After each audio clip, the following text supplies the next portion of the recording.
Bahkan seluruh rangkaian ibadat ini untuk Tuhan.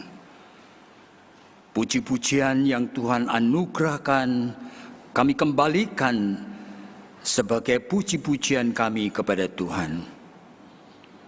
Pengakuan-pengakuan iman yang kami ikrarkan adalah suatu tindakan keberanian untuk menyaksikan bahwa di tengah dunia ini kami ada kumpulan dari orang-orang yang percaya kepada Allah yang ajaib, Allah Tritunggal yang esa.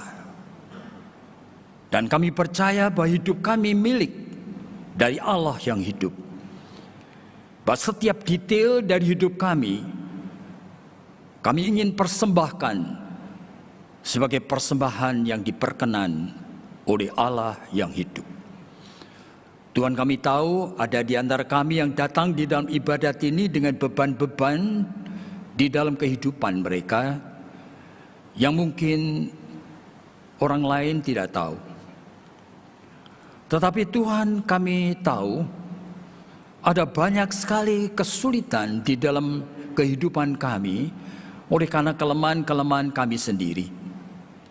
Sehingga ada banyak di antara kami di dalam kehidupan rumah tangga kami menjadi contributor, penyumbang daripada masalah.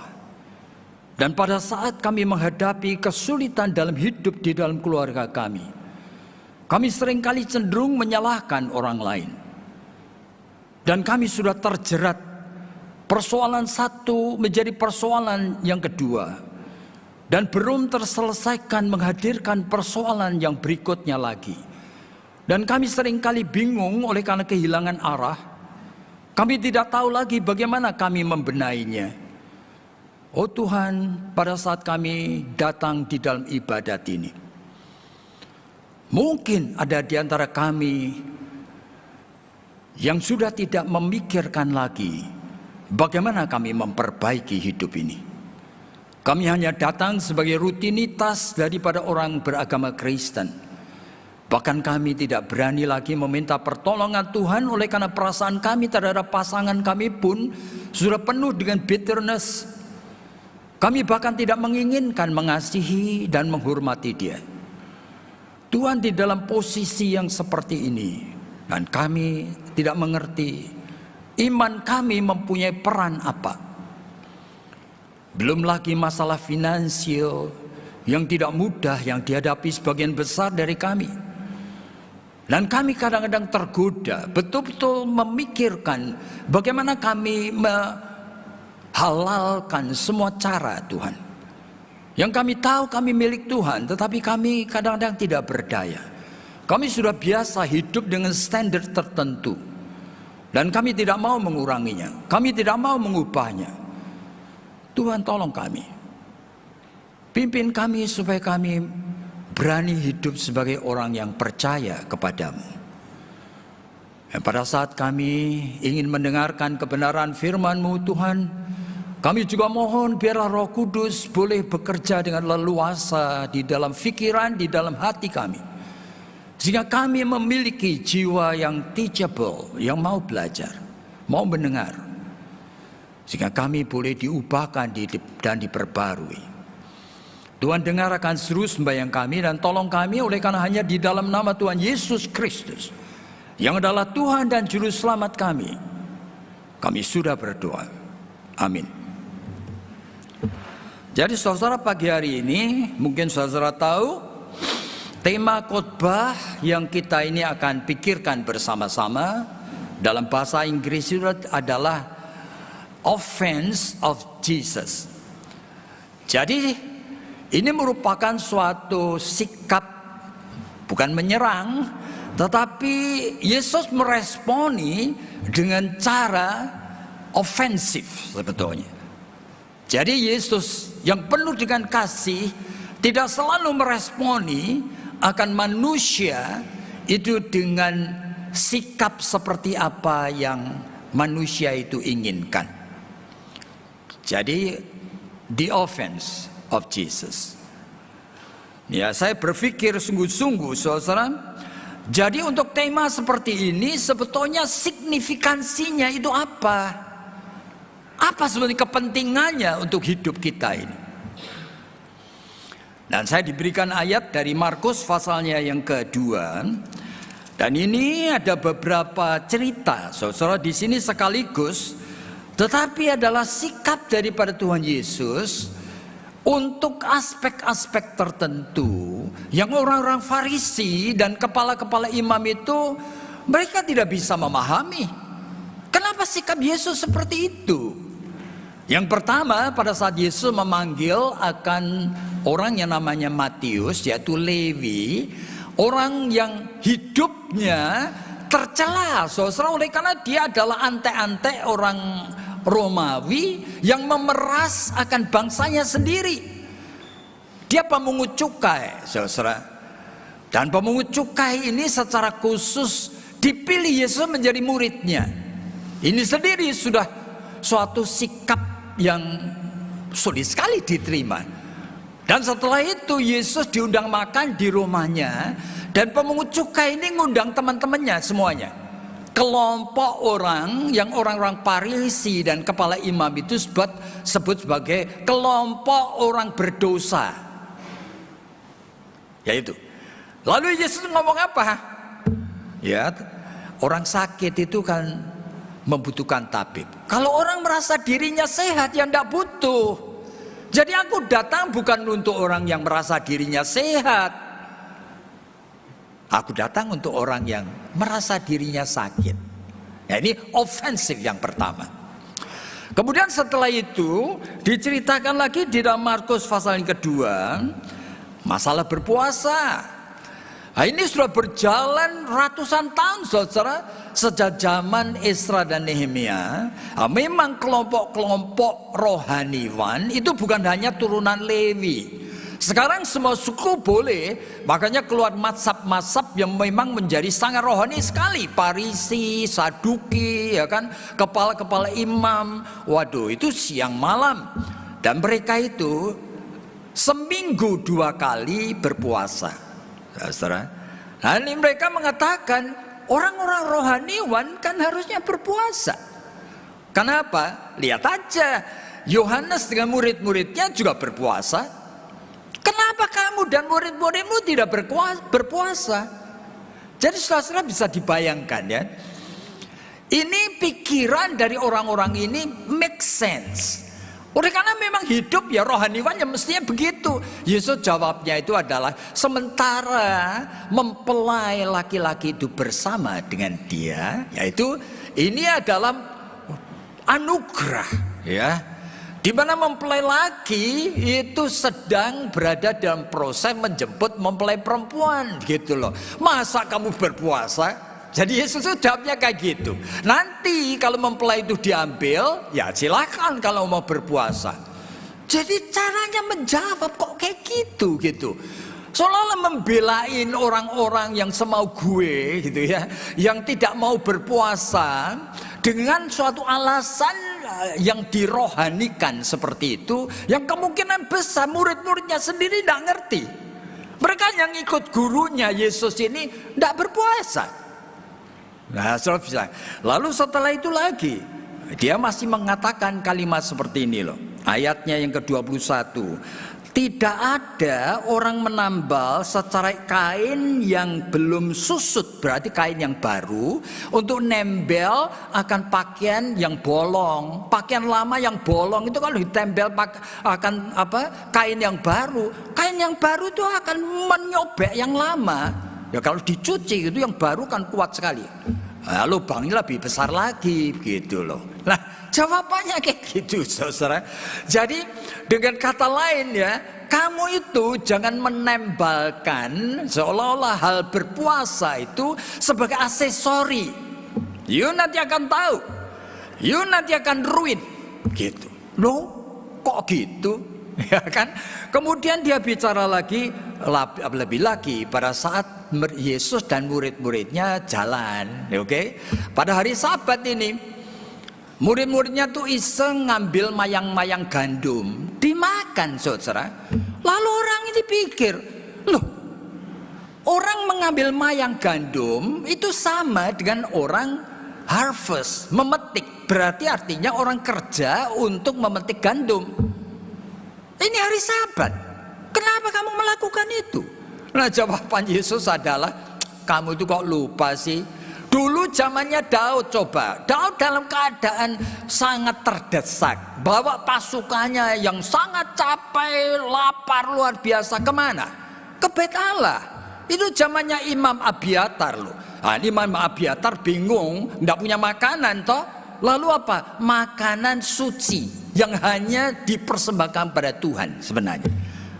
Itu ada di sana. Itu makanan yang hanya imam boleh makan. Memang peraturan di dalam Taurat, tidak boleh manusia itu sembarang makan kayak gitu. Yesus itu mengambil itu sebagai jawaban. Bukankah mereka boleh makan makanan yang ada di meja suci itu? Loh, kok gitu jawabannya? Nah ini loh, the offense of Jesus. Bahkan yang terakhir pada hari Sabat, Yesus masuk ke sinagoge. Nah, orang tahu ngapain ini di sinagoge ya? Lalu ternyata ada seorang yang stroke. Ya, stroke lalu tangannya itu tidak bisa naik gitu ya, kaku gitu ya, gini atau apa ya kan. Lalu orang-orang pada sini coba lihat Yesus ngapain. Orang ini tidak minta loh. Orang ini sudah tahunan mungkin tangannya kayak gitu, dia tidak minta disembuhkan. Sengaja Yesus menyembuhkan. Ya, ini yang terjadi. Jadi ini kalau mau diurutkan banyak sekali. Lalu meaningnya apa untuk saudara dan saya belajar sikap Yesus yang adalah anak Allah yang ofensif? Nah, saudara, saya percaya sekali, jikalau ini ada di dalam Alkitab, adalah supaya saudara kenal Yesus yang adalah Allah, yang ternyata bisa melakukan apa saja. Loh, gunanya apa? Oh, saudara, saya belum berapa lama ini ketemu seorang alumni dari sekolah saya. Sudah menjadi pendeta lebih dari 10 tahun loh. Saya iseng-iseng makan siang itu saya tanya sama dia, lu setelah menjadi pendeta begitu lama, saya mau tanya ya, hal-hal sederhana masih ingat enggak? Apa itu Pak? Saya bilang, Kisah Rasul-Rasul pasal 16 ayat 31. Dia mengatakan, percayalah kepada Yesus, kamu akan selamat. Kamu dan seisi rumahmu. Saya mau tahu, kalau anggota jemaatmu nanya ini, kamu bisa jelaskan enggak? Dia bingung saja. Sederhana toh. Percayalah kepada Tuhan Yesus. Apa itu percaya? Tidak bisa dia jelaskan, saudara. Bayangin, saudara. Jadi ini hal sederhana. Kepada Tuhan Yesus. Siapa Tuhan Yesus? Apa dalam pikiranmu itu siapa dia? Bisa yuk jelaskan? Tidak bisa, saudara. Ini hal sederhana. Jadi saudara dan saya sebagai orang Kristen seringkali ngaku-ngaku kita kenal Allah yang hidup, sampai kita mengakui kenal Allah Tritunggal, kita kenal Tuhan Yesus. Betul saudara kenal? Alkitab ini ajaib sekali. Ribuan tahun tetap orang tidak kenal dia. You mau betul kenal dia? Pada suatu hari Filipus itu ngomong sama Tuhan. Kalimat seperti ini loh. Tuhan Yesus, engkau berkali-kali ngomong mengenai Bapak, Bapak, Bapak. Siapa sih Bapak? Tunjukkan Bapak itu kepadaku. Lalu Yesus jawabnya apa? Filipus, sudah begitu lama kamu bersama dengan aku dan kamu tidak ngerti. Melihat aku, melihat Bapak. Oleh karena Bapak di dalam aku di dalam Bapak. Jawabannya kayak gitu. Puyeng Filipus. Sudah pasti tidak ngerti dia apa ini. Tidak ngerti dia. Ya makanya Yesus tanya dalam Matius pasal 16. Menurut kata orang, aku ini siapa? Murid-murid menyebut tuh. Ada yang ngomong kamu mirip Yeremia, kamu mirip Elia, kamu mirip ini. Menurut kamu? Lalu Simon Petrus itu ngomong, engkau Mesias, anak Allah yang hidup. Berbahagialah engkau Simon Petrus, karena yang ngomong bukan kamu. Roh Bapakku yang mengurapi kamu. Nah, sebetulnya bisa menyebut dari mulut ini benar, belum tentu mengerti loh. Tapi bisa menyebut mulut ini benar, itu anugerah dari Allah. Ajaib ya. Mari kita pikirkan pelan-pelan. Oke, saudara jangan kaget. Oleh karena saudara dan saya tidak mungkin kenal Allah. Saudara dan saya tidak mungkin kenal Tuhan Yesus. Real. Saudara, ketika kekristenan itu mulai ada, abad pertama aja muncul puluhan dari ajaran sesat yang dianut bukan oleh orang sembarangan loh. Monarkianisme itu dua macam. Yang adopsianisme, ya monarkianisme, yang dynamic monarkianisme, yang disebut patripasianisme. Itu pandangannya apa? Bahwa sebetulnya Allah itu kan satu. Jadi kalau sampai Allah satu itu di dalam Yesus dia menderita di salib, ya Bapa itu juga ikut disalib, gitu loh. Namanya patripasianisme. Berarti kan tidak mungkin Allah itu cuma Yesus tok yang menderita, kan tidak mungkin. Setuju? Tidak setuju? Gimana kita? Lah, Sabellianisme, subordination, apa itu? Itu sudah muncul sama membingungkan oleh karena Bapak gereja yang namanya Origenes saja percaya loh bahwa Bapak Allah Bapak, Putra dan Roh itu urut-urutan, ada hierarkinya. Bapak ngutus anak, anak ngutus Roh, Bapak dan anak ngutus Roh. Berarti ada 3 tahapan. Berarti Roh Kudus itu paling rendah dari Bapa. Loh, di dalam Allah kok ada yang rendah, ada yang tengah, ada tinggi itu? Ya apa sih, bayangkan ya. Sehingga ketika Kaisar Konstantin itu menjadi Kristen, saat itu muncul banyak sekali pandangan, terutama 2 pandangan besar, yaitu Bapak gereja yang namanya Athanasius, yaitu percaya penuh bahwa Allah itu Tritunggal. Oke, Yesus Kristus itu anak Allah. Anak Allah itu bukan oleh karena Allah punya anak. Enggak, Allah tidak punya anak. Loh, kenapa disebut anak? Ya oleh karena disebut anak oleh karena Allah yang hidup ini itu ada something yang keluar dari dirinya, yaitu the firstborn out of God. Yang pertama kali keluar dari dirinya adalah pada saat Allah berfirman. Makanya Yohanes pasal 1 mengatakan firman Allah itu adalah Allah. Dengan firman Allah menciptakan langit bumi dengan segala isinya. Dan firman oleh karena Allah mengasihi manusia, sekarang kuasa Allah yang dahsyat itu berinkarnasi menjadi manusia. Yuk bisa ngerti? Lah ini menjadi masalah sekarang. Jadi disebut anak Allah bukan oleh karena Allah punya anak, tetapi yang pertama kali dikeluarkan dari diri Allah pada saat Allah berfirman. Nah itulah makanya Athanasius percaya Yesus itu adalah Allah. Oke, tapi ada satu bapak gereja lain yang namanya Arius. Dia percaya Yesus bukan Allah, Yesus manusia yang diurapi Roh Kudus. Adopsianisme menyebabkan Yesus tidak disebut sebagai anak Allah. Buktinya berkali-kali dia menyebut, aku tidak melakukan kehendakku sendiri, semuanya disuruh Bapakku. Wah, berpuluh-puluh kali. Jadi Yesus sebetulnya siapa? Nah ini oleh karena ada 2 kelompok ini terpaksa, ya kan? Konstantin itu mengharuskan gereja untuk bersidang. Namanya pertemuan sidang di Nisea. Nah untuk apa? Ratusan bapak gereja itu ketemu di sana untuk menggariskan Allah yang kita sembah, kita kenal itu siapa. Lahirlah 12 pengakuan iman rasuli kita. Saudara mengucapkan, saudara ngerti? Tidak mungkin ngerti. Aku percaya kepada Allah Bapa yang Maha Kuasa, Khalik langit dan bumi. Itu ngomong tok, saudara. Ya tidak mungkin ngerti. Kenapa saya menyebutkan? Mari kita lihat ya. Beberapa tahun kemudian orang mulai tanya, Holy Spirit itu Allah atau bukan? Terpaksa sidang tahun 351. Di mana? Di Konstantinopel. Holy Spirit adalah God. Lah bagaimana? Jadi Allah itu Tritunggal, homoousios, satu esensi tetapi 3 substansi. Gimana? Jadi kalau saudara lagi doa sama Tuhan itu, bayangan itu ngomong sama siapa? Ngomong sama Bapak yang jenggotan gitu, ya? Atau ngomong kepada Yesus yang wajahnya seperti gambar Yesus? Ngomong sama siapa? Boleh ngomong sama Roh Kudus? Bingung kita. Saudara tidak pernah mikir, saudara cuma hidup dalam asumsi iman. Hati-hati saudara. Jadi ini berbahaya sekali kalau tidak pernah dijelaskan.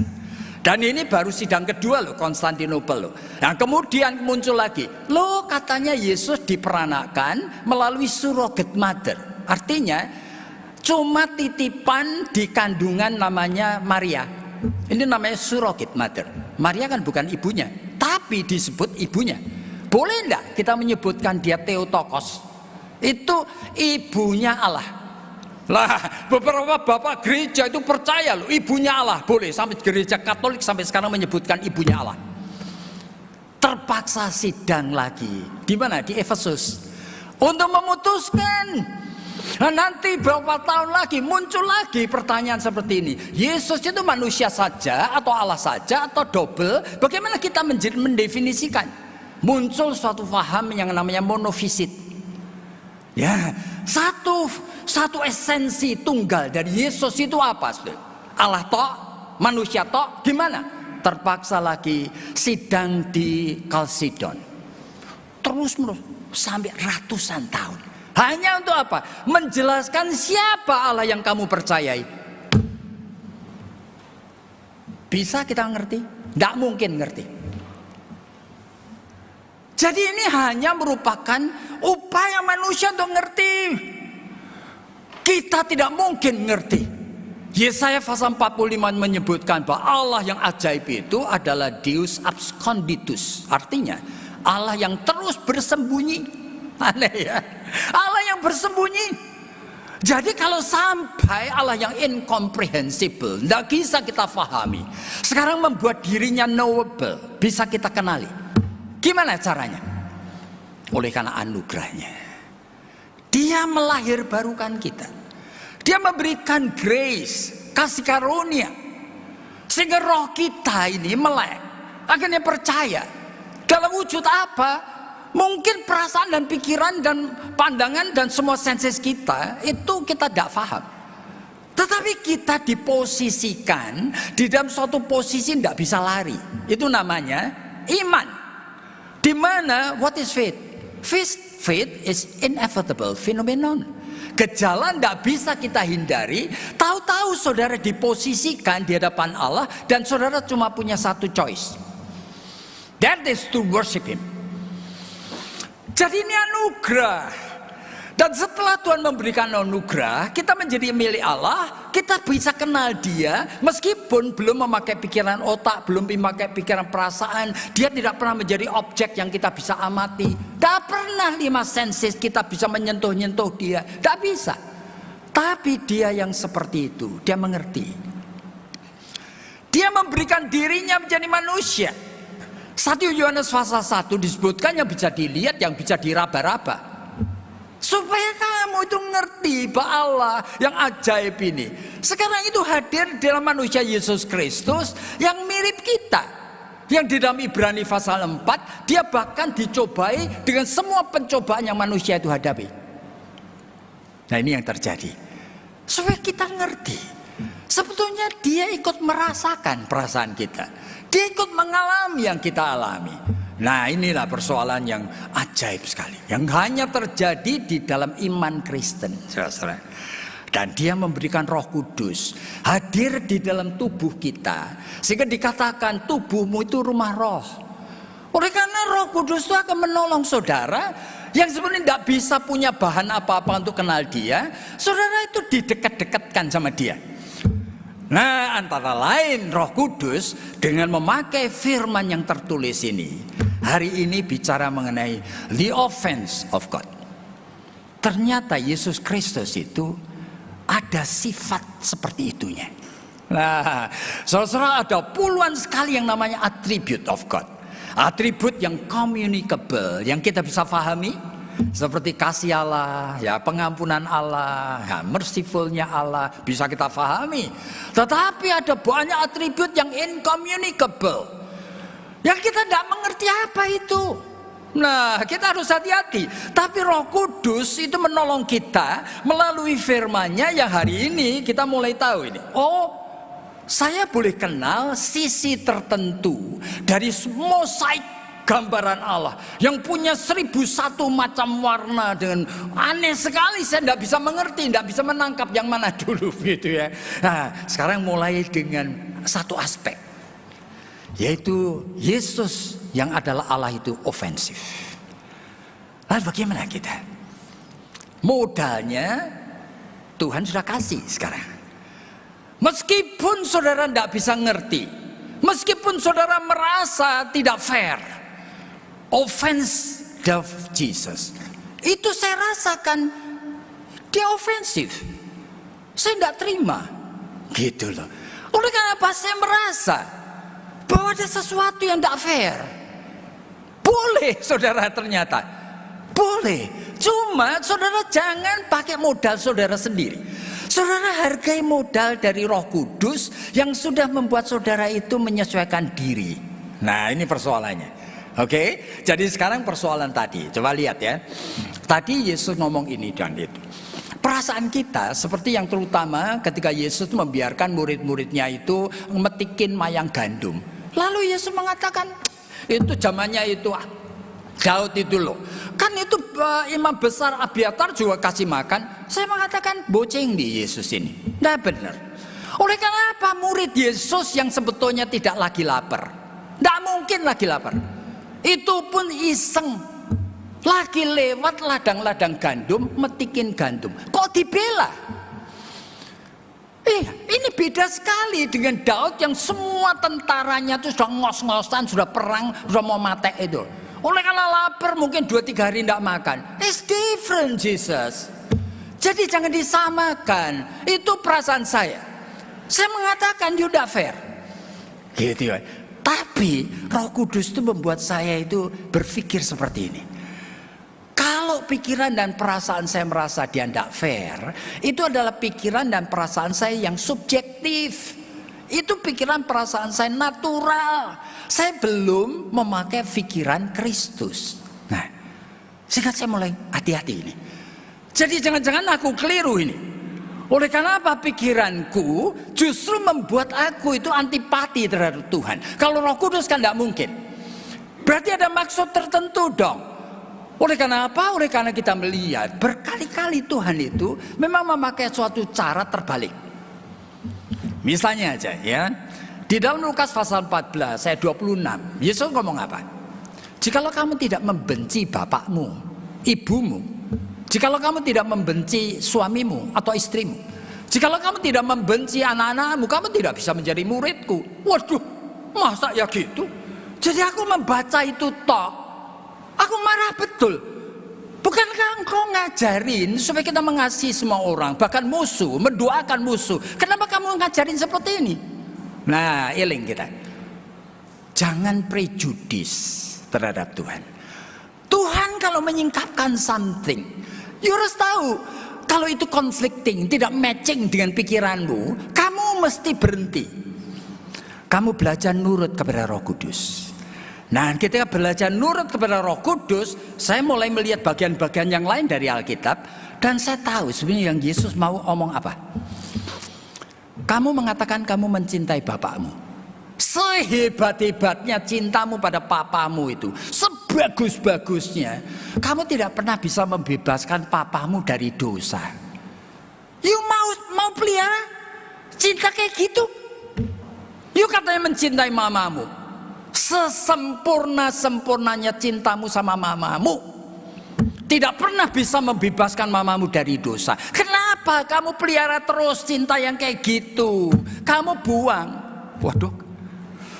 Kamu benci cinta itu. Kamu terima cinta yang aku akan anugerahkan kepadamu, yaitu cinta kasih Allah dalam Kristus. Sehingga kamu bisa mencintai papamu dengan cinta yang bisa membebaskan dia dari dosa. Masa yo tidak mau? Baru diam kita. Oh gitu. Nah, saudara mesti hati-hati di sini. Oleh karena realitanya, Alkitab itu bukan cuma 1-2 ayat. Alkitab itu ribuan ayat. Dan itu penyingkapan Allah sesuai dengan kondisi manusia berdosa yang justru kita sendiri tahu kita tidak predictable, kita tidak punya prinsip. Nah, tapi saudara kita lihat dalam bagian yang lain. Saya kadang-kadang tidak bisa mengerti. Dalam Matius pasal 23, Tuhan Yesus itu dari ayat yang pertama sampai yang terakhir, tidak ada yang baik. Kamu Farisi, orang munafik, kamu menyeberangi lautan untuk menobatkan satu orang menjadi pengikut agamamu. Tapi jadikan orang 2 kali lebih jahat daripada kamu yang bakal masuk neraka.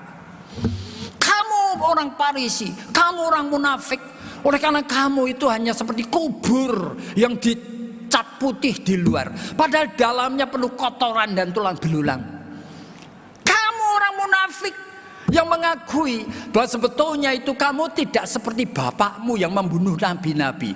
Itu pengakuan bahwa kamu sebetulnya turunan dari pembunuh nabi. Bayangin, kamu ular beludak, kamu tidak ada satupun yang baik. Lalu kita mikir, Tuhan kok kayak gitu ya? Kok benci banget sama orang Farisi? Masa sih dari 10.000 orang Farisi tidak ada satupun yang baik? Bukankah Nikodemus itu baik sekali? Ya, dia ingin sekali belajar dari Tuhan Yesus. Bahkan di dalam Markus pasal 12 ada orang ahli Taurat dan orang Farisi itu yang tanya Yesus, Tuhan, hukum yang terutama itu apa sih? Nah, menurut kamu apa? Kasihlah Tuhan Allahmu dengan segenap hatimu, segenap akal budimu dan semuanya. Lalu kasihlah sesama manusia seperti dirimu sendiri. Lalu orang itu menjelaskan, betul-betul itu hukum yang terutama Tuhan. Bahkan mengasihi Tuhan dan sesama lebih penting daripada korban apapun juga. Yesus ngomong apa? Kamu 1 langkah lagi masuk surga. Bukankah Tuhan Yesus memuji? Ada orang-orang kayak gini loh. Kenapa Tuhan menggeneralisir semua orang Farisi itu brengsek kabeh? Nah, saya pikir-pikir, waduh, saya mulai tidak menemukan alasan itu untuk tidak menyalahkan Tuhan. Oleh karena apa? Tidak fair dia. Dan dia tidak tahu loh, bahwa kondisi hidup ini, di dalam hidup ini coba bayangkan. Orang-orang Farisi, kamu selalu suka duduk di kursi paling depan di dalam bait Allah. Saya pikir, aku jadi pendeta ini. Jadi kalau di dalam gereja, kemudian aku menjadi seorang pembicara, lalu aku tuh tahu kalau aku duduk paling depan nanti disebut seperti Farisi gitu loh. Aku duduk paling belakang. Justru aneh, saudara. Budaya hidup tuh tidak kayak gitu. Jadi duduk di paling depan tidak berarti cari muka. Oleh karena duduk di depan itu memang bagian dari budaya. Masa Yesus tidak ngerti? Ya, yang disebutkan lagi. Kamu orang Farisi, kamu munafik, selalu memakai jubah. Ada aksesori-aksesorinya. Mati aneh aku. Jadi aku hamba Tuhan. Kadang-kadang disuruh memimpin akan misalnya aja perjamuan kudus. Waduh, aku pakai blue jean aja, pakai kaos supaya apa? Supaya aku tidak munafik Farisi. Justru aneh. Oleh karena manusia butuh sebetulnya struktur dan teraturan. Kenapa semuanya dituding-tuding, semuanya jelek? Tidak fair Tuhan. Tapi Roh Kudus itu ngomong apa? Pelan-pelan nih. Yang Tuhan katakan kepada orang Farisi itu, kamu coba pikirkan dengan sungguh, apa itu kata-kata Tuhan hanya untuk orang Farisi? Saya mulai sadar untuk kita semua, saudara. Dari 7 deadly sin, semua dosa, kemunafikan, kesombongan, kemarahan, semuanya, kerakusan. Tidak ada satu dosa pun yang pernah manusia bisa selesaikan. Dan Tuhan itu nuding orang yang paling contohnya paling kelihatan. Orang Farisi, saudara. Itu oleh karena apa? Mereka itu menjadi orang yang terjebak. Mereka yang membuat akan hukum dari 10 hukum menjadi 613. Mereka suruh orang nurutin, mereka sendiri sadar. Aku seringkali bolong, aku seringkali lupa, aku seringkali apa. Tapi aku sudah tidak bisa memperbaikinya. Sampai mau minum aja aku ngelap gelasnya, aku jangan-jangan kadang-kadang lupa. Yesus mengatakan, kamu saking hati-hatinya, kamu melihat ada nyamuk di dalam, kamu buang. Tapi kamu tidak sadar bahwa kamu menelan unta. Saya mulai lihat, this is real you and me. Jadi jikalau Tuhan itu bicara mengenai orang Farisi, Tuhan itu ingin menunjukkan Sebetulnya manusia itu hopeless. You menjadi seorang rohaniwan pun hopeless. Tidak ada satu dosa pun di dalam hidup saudara dan saya yang pernah diselesaikan tuntas. Mari kita itu open book. Dosa kemunafikan, dosa kerakusan, dosa kemarahan, dosa kesombongan, dosa kemalasan. Tidak ada satu pun dosa dalam hidup orang percaya yang pernah diselesaikan. Nah, itu yang Yesus mau katakan. Kalau aku ngomong kepada orang Farisi, seperti ngomong kepada kita semua yang membutuhkan belas kasihan Allah. Jadi dengan suatu bagian seperti ini, saya diajar untuk mendekat kepada Tuhan. Yang mula-mula saya rasa kaget. Saya merasa dia tidak fair. Saya merasa dia itu pilih kasih. Saya merasa dia itu menggeneralisir semua orang di podoke. Tapi pelan-pelan saya mulai mengerti, Tuhan, aku seperti Farisi. Have mercy upon me. Aku tidak ngerti. Tanpa belas kasihanmu, I'm hopeless. Kemudian yang kedua, yang terakhir, ya. Pada saat kita memikirkan mengenai the offense of Jesus, saya merasakan ini adalah offense of God, yaitu Allah sendiri yang seperti itu, saudara. Yang sebetulnya kita tuh tahu bahwa sebetulnya Allah itu kalau sampai masih nyerang kamu, masih menghardik kamu, oleh karena Allah masih mencintai kamu dan saya. Kalau Allah sudah diam, kita lebih takut. Sementara dia masih menghardik kamu dan saya, oleh karena dia masih mengasihi kita. Dia sendiri menunjukkan dirinya itu fleksibel. Allah yang mengizinkan hukum itu terjadi, dia sendiri rela menyesuaikan diri sesuai dengan kemauan kita. Loh, maksudnya apa? Misalnya 1 Samuel pasal yang ke-8. Pada suatu hari, orang-orang tua-tua datang kepada Samuel dan ngomong kalimat seperti ini. Samuel, kamu sudah tua, anak-anakmu semuanya juga tidak ada yang baik. Loh, lalu apa? Kami minta raja. Raja? Berarti kamu menolak Tuhan sebagai raja. Kami minta raja. Seperti bangsa yang lain punya raja. Nangis Samuel. Ini teokrasi. Kerajaan imamat orang percaya. Allahnya raja. Kenapa mau diganti monarki? Semalaman Samuel menangis. Tapi Tuhan ngomong apa? Samuel, yang mereka tolak itu bukan kamu. Yang mereka tolak itu aku. Meskipun demikian, kabulkanlah permintaan mereka. Beri raja. Ajaib ya. Tuhan tahu teokrasi yang dulu sudah dirusak fondasinya itu oleh Imam Eli. Dan kemudian Samuel sendiri merusaknya. Sudah tidak mungkin ada teokrasi kayak gitu. Sekarang monarki. Dan biarlah orang-orang yang menjadi raja, bukan Saul, tapi Daud, yang mencoba untuk menghadirkan Allah sebagai raja. Di tengah segala kelemahannya, dia menjadi man after God's own heart, God's own eyes. Dia dicintai Tuhan. Kenapa? Dia mempraktekannya teokrasi. Segala sesuatu dia nanya Tuhan, nanya imam. Iya. Salomo fail. Rehabeam lebih fail lagi.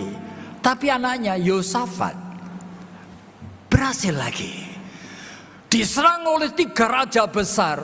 Yosafat tanya Nabi, Tuhan aku tidak berdaya. Oke. Kumpulkan di lembah pujian. Yosafat itu apa? Menghadapi tentara yang dahsyat itu, menyanyi, saudara, memuji-muji Tuhan di lembah pujian. Dan Tuhan yang menghancurkan semua musuhnya. Itu adalah orang yang mengembalikan lagi kepada teokrasi. Nanti Yoas gagal juga. Nanti Yosia berhasil. Hizkia berhasil juga sampai matinya. Asa berhasil begitu lama, pada akhirnya gagal. Usia 52 tahun berhasil. Pada akhir hidupnya gagal juga. Jadi rentetan raja, ada 4-5 orang yang berhasil mengembalikan akan teokrasi Allah meskipun tidak kelihatan.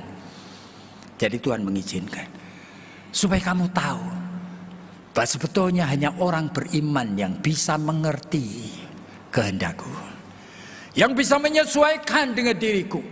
Oleh karena Tuhan adalah Allah yang kadang-kadang itu lenient. Dia tidak menuntut aja, kadang-kadang lenient sekali. Ketika orang tanya, Tuhan, sesama manusia itu siapa sih? Nah, lalu Tuhan kasih cerita Samaria yang baik hati. Lalu tanya kepada orang Farisi yang nanya itu, ya menurut kamu siapa sesamamu manusia? Orang Farisi itu jawab, ya orang yang menolong orang yang kesusahan. Lakukanlah itu. Tuhan tidak marah loh. Kamu sendiri yang menemukan, lakukanlah itu.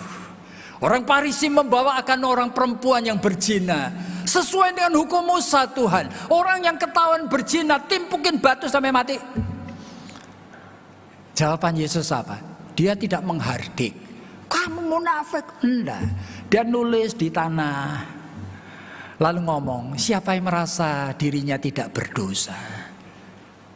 Ayo ambil batu, lempar orangnya. Tidak ada yang berani. Semuanya pergi. Tuhan itu berbelas kasihan, saudara. Dia mengerti akan fragility kita. Bahkan kita orang beriman. Sehingga di dalam segala sesuatu dia mencoba menyesuaikan diri. Ya, mengerti perasaan pergumulan sama seperti yang Mazmur 139 itu katakan, Tuhan, Engkau tahu di mana aku berdiri, aku duduk. Bahkan sebetulnya sebelum pikiranku aku kembangkan, sebelum omonganku ku ucapkan, Engkau sudah tahu segala. Selidikilah aku, kenalilah aku. Di mana aku berjalan serong. Jadi untuk apa kita belajar mengenai offense of Jesus? Supaya kita mengerti dari mosaik, mungkin ribuan aspek Allah yang tidak mungkin kita kenal. Kita cuma tangkap. Roh Kudus menuntun kita untuk belajar memahaminya. Dan saya harap saudara-saudara merasakan tuntunan Roh Kudus pagi ini. Untuk tidak lagi punya prejudis terhadap Tuhan Yesus. Dan kita itu menyesuaikan diri dengan Dia. Tuhan, Engkau mengerti perasaanku, mengerti pikiranku yang wrong, mengerti akan prejudisku ini. Dan Engkau masih mengulurkan tangan-Mu. Come to me. Dan kita adalah kumpulan orang yang mendapat anugerah yang ajaib ini. Berbahagialah orang yang masih mempunyai kepekaan di dalam rohaninya. Dan bersyukur, ajaiblah Tuhan. Dan aku ini boleh menjadi anak-anaknya. Tuhan terima kasih. Mari kita tunduk kepala dan kita berdoa. Tuhan terima kasih. Kami tahu kami tidak berlayak. Kami tidak berbeda daripada orang-orang Farisi yang patut Engkau marahin. Engkau hardik. Engkau ucapkan celaka. Oleh karena kami tidak pernah berhasil di dalam kehidupan kami untuk menjadi lebih baik. Tetapi Engkau tidak jemu-jemunya terus mengulurkan tangan kepada kami. Dan kami ingin menyambutnya. Tuhan terima kasih, berkati jemaat ini. Bila kami pulang dengan penuh sukacita dan pengucapan syukur. Oleh karena hanya di dalam nama Tuhan Yesus Kristus kami sudah berdoa. Amin.